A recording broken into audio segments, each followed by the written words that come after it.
খুবই কম সময়ে শুধুমাত্র একটি পাকা আম আর আধা লিটার দুধ দিয়েই তৈরি করুন ম্যাঙ্গো কাস্টার্ড।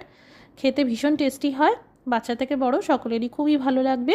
একটি পাকা আম খোসা ছাড়িয়ে নিয়ে ছোট ছোট পিস করে কেটে নিন। মিক্সার জারে দিয়ে ভালো করে পেস্ট করে নিন। আধা লিটার দুধ প্রথমে ফুটিয়ে গরম করে নিন। দুধ ফুটতে শুরু করলে স্বাদ অনুসারে চিনি দিন।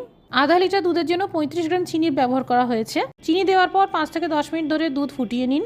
এদিকে একটি পাত্রে 2 চা চামচ কাস্টার্ড পাউডারের সাথে 4 চা চামচ দুধ মিশিয়ে নিন। দুধ যখন ঘন হতে শুরু করবে এই কাস্টার্ড পাউডার মেশানো দুধের মিশ্রণটি ঢেলে দিন আর ভালো করে মিশিয়ে নিন। কাস্টার্ড পাউডার দেওয়াতে দুধ খুব তাড়াতাড়ি ঘন হয়ে যাবে। খুব বেশি ঘন করবেন না, কারণ কাস্টার্ড যত ঠান্ডা হবে আরও টেনে যাবে আর ঘন হতে থাকবে। একদম গরম অবস্থায় আমের পাল্প মেশাতে যাবেন না, নাহলে দুধ ছানা কেটে যেতে পারে। খানিকটা ঠান্ডা হয়ে গেলে আমের পাল্প মিশিয়ে দিন। কাস্টার্ডের এরকমই ঘনত্ব রাখুন। কয়েকটা আমের টুকরো আর চেরি দিয়ে সাজাতে পারেন। তৈরি হয়ে গেলে পাকা আম দিয়ে ম্যাঙ্গো কাস্টার্ড। 1 ঘন্টা ফ্রিজে রেখে দিয়ে তারপর সার্ভ করবেন, দারুণ খেতে লাগবে।